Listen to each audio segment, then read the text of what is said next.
बिस्मिल्लाहिर्रहमानिर्रहीम। अस्सलामु अलैकुम। आज तदवीन के माखज़ में बारी है मलफूज़ात की।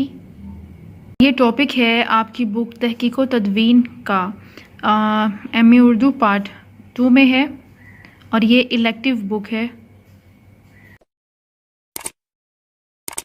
सबसे पहले बात हो जाए कि मलफूज़ात क्या चीज़ है। मलफूज़ात हैं सूफिया कराम और औलिया कराम के अक़वाल इरशादात पर मुश्तमिल जो इनके इरशादात को इनके मुरीद और मानने वाले जो हैं कलम बंद करते हैं, तो इनको क्या कहते हैं? मलफूज़ात कहते हैं। जैसा उन्होंने जूं का तू सुना और उसको कलम बंद कर दिया, तो ये उनके मलफूज़ात हैं।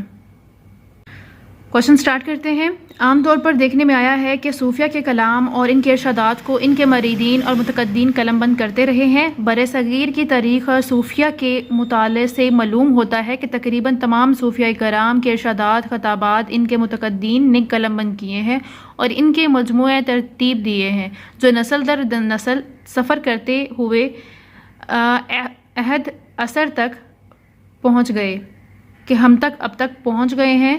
और गोया मलफूज़ात बुनियादी तौर पर औलिया कराम के अक़वाल इरशादात पर मुश्तमिल होते हैं।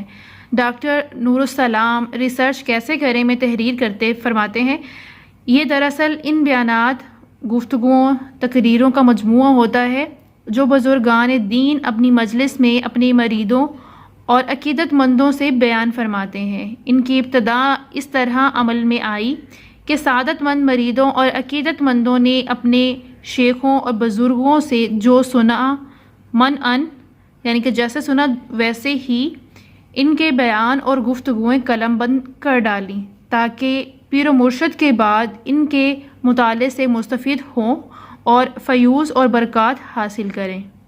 मलफूज़ात की असास तलाश करने के लिए क़ारीन को इस्लाम के अवलीन अहद का मुताला करना होगा, जब सहाबाए कराम आकाए दो जहाँ रहमतुल्लाह आलमीन सल्लल्लाहु अलैहि वसल्लम के कौल फ़ाल और आपकी नशिस्त बर्खास्त को, बल्कि आप सल्लल्लाहु अलैहि वसल्लम की हर अदा को अपने सीनों में महफूज कर लिया करते थे। आप सल्लल्लाहु अलैहि वसल्लम के बाद ताबीन ने इस सहाबा इकराम के अक़वाल और इनके अमल पर हर पहलू को नकल करने की कोशिश की। इसके बाद अहद बहद अपने दौर के बुज़ुर्गान दीन के कारनामों और इनकी तकारीर अफ़ाल को कलम बंद करने का सिलसिला चल निकला। ये मलफूज़ात भी इसी सिलसिले की एक कड़ियाँ हैं। जिससे नीचे वाले पहरे में बताया गया है कि कौन से औलिया की कौन सी मलफूज़ात हैं, उनका नाम है, और फिर एक कोटेशन और है, उससे नीचे मैं स्टार्ट करती हूँ, आप उसको स्क्रीनशॉट लेके आप पढ़ लीजिएगा। मलफूज़ात से जहाँ बुज़ुर्गान दीन और मशाइख़ अज़ाम के अहद की सच्ची तस्वीरें और अहद की मुआशरत, सियासत, तहज़ीब, सकाफ़त के बारे में कीमती मालूमात फ़राहम होती है, वहाँ इस दौर की लसानी खसूसियात, लफ्ज़ की शक्ल, सूरत, इमला के मुनफरिद रंग भी सामने आते हैं।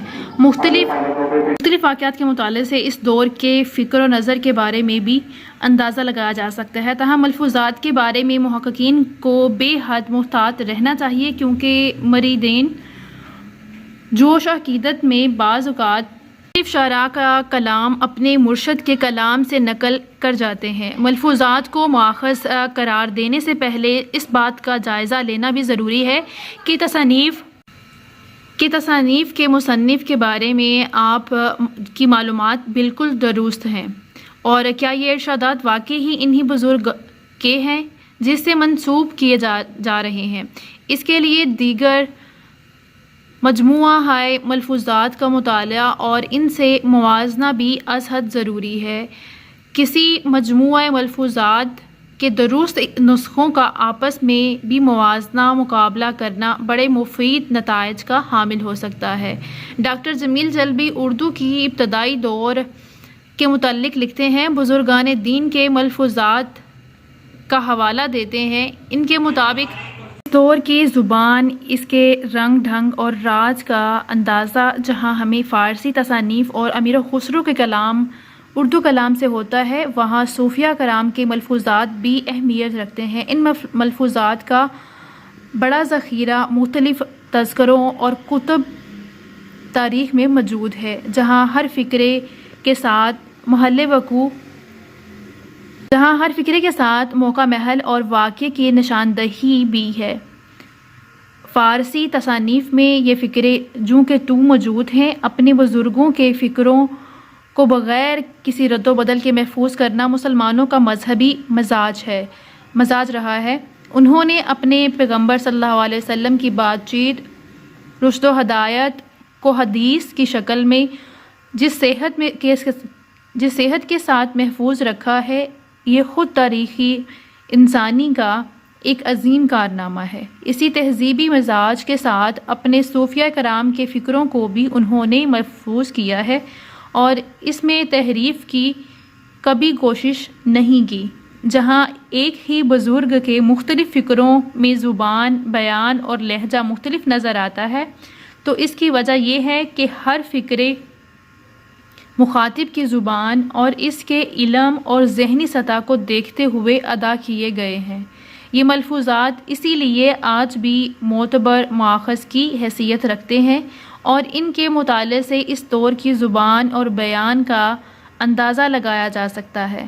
ملفوظات فقروں اور دوہروں کا ایک بڑا ذخیرہ ہے جن کی مدد سے اس دور کی زبان کا لسانی مطالعہ کر کے مختلف لسانی اثرات کے مل جل کر ایک ہو جانے کی داستان سنی جا سکتی ہے۔